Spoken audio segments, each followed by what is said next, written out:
trainer, speaker, Hall of Famer, writer, book, amazing, top New York Times selling, masterful person in the universe. And I'm very proud to introduce you to him tonight and to call him my friend, Mr. Randy Gage. Woo!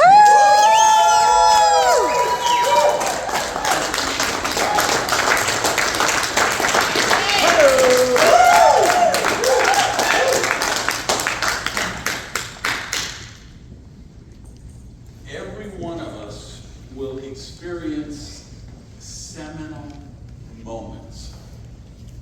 Seminal moments in our career, seminal moments in our lives, and every now and then they will combine and it will be a seminal moment that transcends your career and your life. And I think for your life, people might get 5 of them, 6 of them. You meet your perfect soulmate, you have your first child, you choose a college you go to, a loved one dies, you face a terrible diagnosis. There's just seminal moments where we kind of come to forks in the road and it could go one way or it could go another way, and we make a choice, and that choice transforms our life, sometimes for the better and sometimes not so. And then I think in terms of opportunity and business, when you're entrepreneurs like we are, particularly when you're social entrepreneurs like we are, entrepreneurs who care about a bigger picture, about making the world a better place, about knowing that the business we do helps improve the lives of others, knowing that the business we do makes the world a better place. I don't think you get as many of those opportunities, those seminal moments. Ordinarily lucky, fortunate. The moon is in the 7th house, and Jupiter aligns with Mars, and okay, you might get 3. Maybe 2. I think some people, you only get 1. And how you act at that seminal moment will impact the rest of your entire life. And I believe we have a moment, what I'm calling a purple swan event, right here, right now, with Ring International. Now, what's a purple swan, you say? Because where does this come from? I'm actually kind of riffing off the book from Seth Godin, Purple Cow. And of course, the analogy he makes in the book is, imagine you're driving along with your kids in the car, and they look out the window, they say, "Oh my God, Jeannie, there's a purple cow!" Because that would be remarkable. People would remark about it because cows are not purple. Well, you know what? Swans are not purple either. Swans are black and white. And for a long time, nobody believed that there was a black swan. This was a mystery. Well, black swan and white swan have been used as analogies for significant, cataclysmic, sometimes, events that transpire in the world. And a black swan event is a seismic event that nobody saw coming. COVID was a black swan event. The 1984, the stock market meltdown, black swan event. The Great Depression, black swan event. There's also what we call a white swan event. They're easy to predict, right? In meaning they're a significant event. They're important, but people know, oh, that's going to happen. Like right now, AI is devouring the world.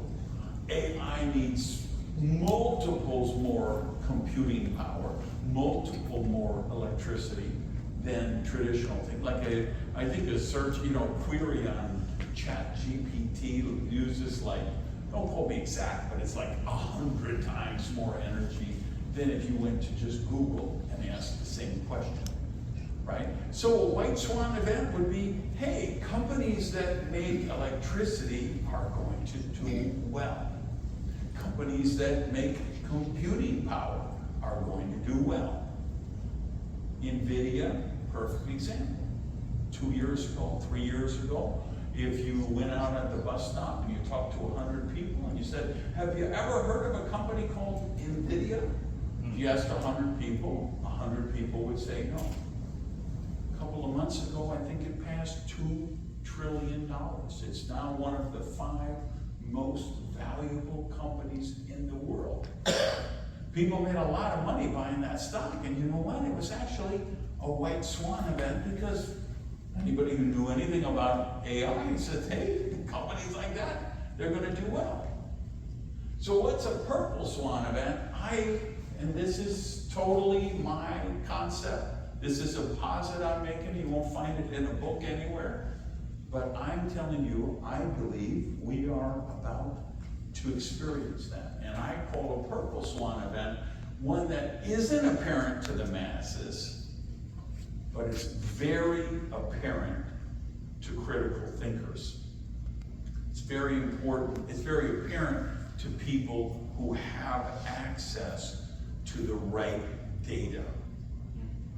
And that's what I say is going to happen with rain. And I believe this is one of those seminal moments. You are at an inflection point.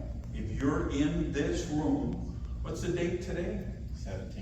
17th, August 17th, 2024.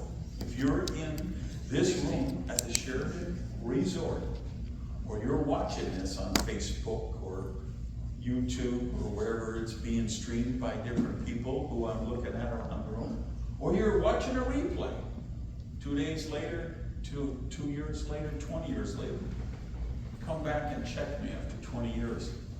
And let's see, so 2024, so 2044, let's see if I was right. Here's the time, we're a leverage sales company, Rain International, right? So my posit is that Rain International is going to become an exponential growth company. Because there's only basically 4 types of companies in our profession. You have the dead on arrival companies, right? And that's basically 90% of them. They start up, they have a hot concept, they think, or but the product doesn't work, or they don't have enough money, or they don't have strong management depth, the comp plan is flawed. So 8 out of 10, 9 out of 10, they're gonna go out of business in the first 2 years. The bottle rocket companies, right, those are the ones with the hype and the rah-rah and the smoke and mirrors, and everybody's talking about them. They're the next hot company, and they're like, you better catch the wave. This is the next one, the next billion-dollar juggernaut in the industry. Call your sponsor now, get your sponsor if you want your upline to be your downline, because this is going to be the one. And they, just like a bottle rocket, they go high, high, high in the sky, and then they crash. And sadly, there's a lot of this third category, the flat line companies. And I'm not going to say any names because I have a lot of friends in the profession, but you know who you are, all right? You open up, you've been in business for 10 years or 20 years or 35 years, and you're going nowhere fast. Your growth may be creeping up, but that's because you keep opening new markets, new countries. The actual number of people consuming your products in the countries that you're open is flat. For whatever reason, again, there could be many, many things. The comp plan design, the product line doesn't really meet the needs. You don't have the money, you don't have the management, there's a lot of things. And then, of course, is the holy grail. Exponential growth, this growth curve that's almost vertical, right? And if we go around on Tuesday night here in Orlando, if we go around on Tuesday, there's going to be 50 hotels here with presentations, and there'll be 500 more with online streaming, live streams, and they're all going to have a chart like this. And they're all going to say, we are going to be the next exponential growth company. And thank goodness you got here tonight, because we're right here today. And 2 minutes from now, that curve is going to start. They're not lying to you. They believe that.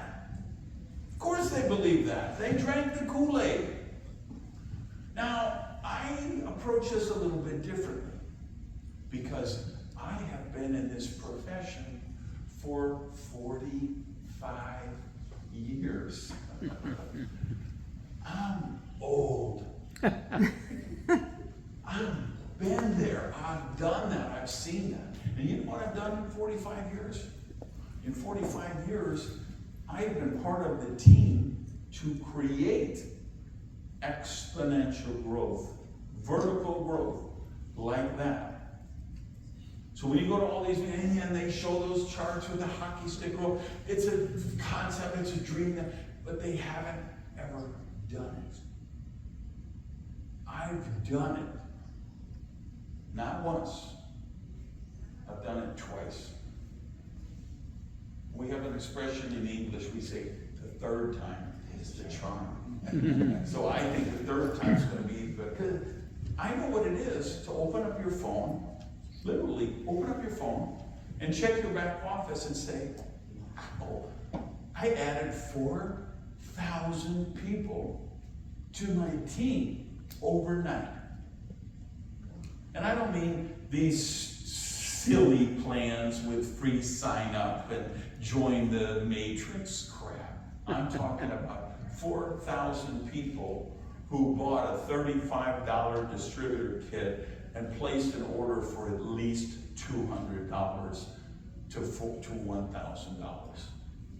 4,000 in a day. And then wake up the next day and say, another 4,000. And the next day, another 4,000.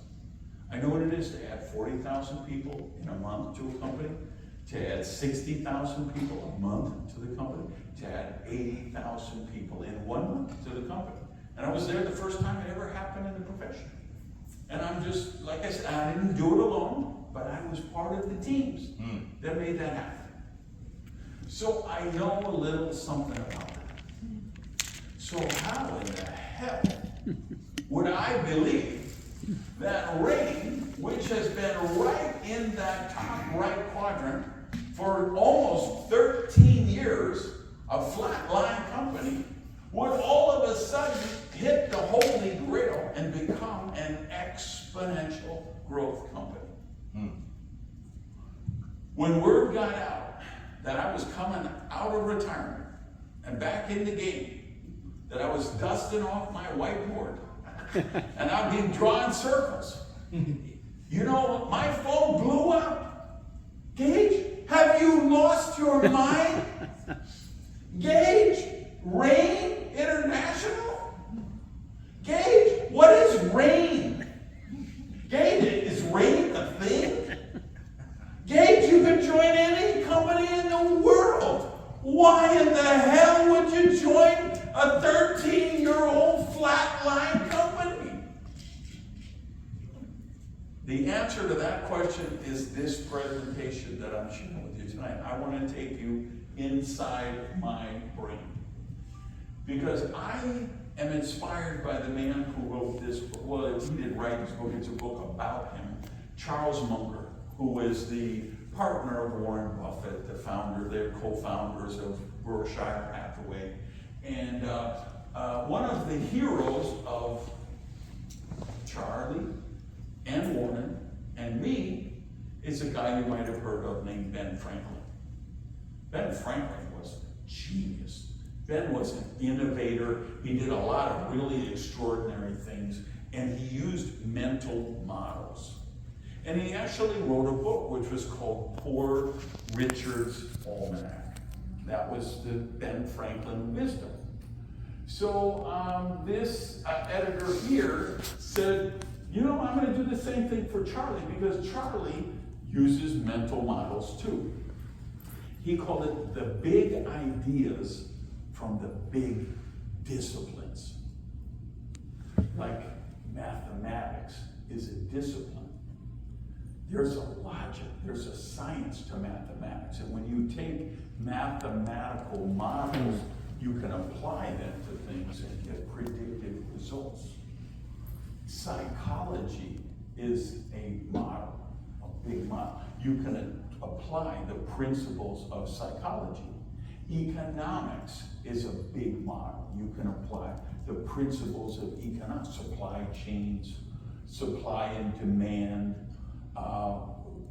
pricing variables, right? There's all kind of models. So Charlie and Warren, what they like to do is they grew Berkshire was say, well, let's run the mental models.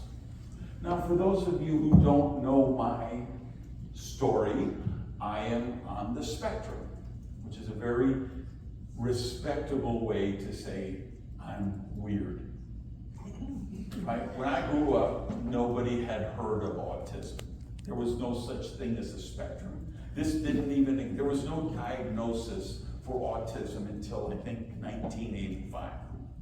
Well, so when I grew up, all the world knew was, Randy is a weird kid. He's just strange.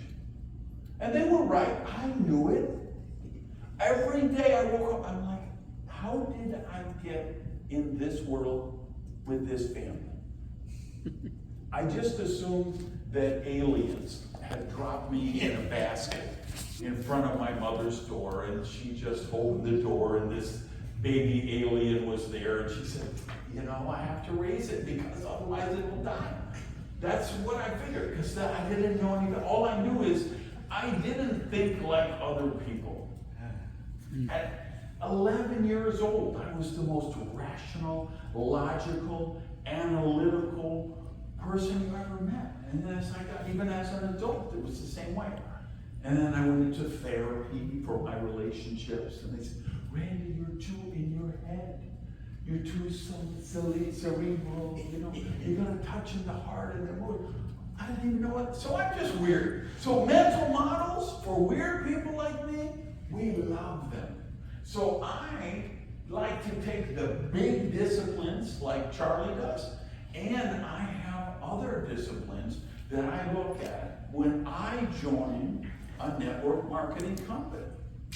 Because I don't join 5 companies every 5 years, like a lot of people in our profession seem to do. And I don't join and quit a company after I do my due diligence, I do my research, and I ask some very penetrating questions. And this lattice work of mental models that I've put together has gotten more and more elaborate every time I've made a career choice. Now, I was in, like, you know, along with Ann Feinstein, Jeff Higginson, Jeannie Kidd, other people, Derek Lord. I have people who were with me when Roberta was there, when we ran the table with Agile Enterprises. We created a story that no one was talking about until that happened at that time. We were doing things people had never seen happen. We were the company everybody hated. We were the company with a target on our back because we were moving and shaking. And that company got bought, and the new people destroyed. And it was heartbreaking for me. And it put me in this horrible situation, even though I'm financially very well off. I had a team of 200,000 people, and all of them were not well off. And I was desperate to find them a home.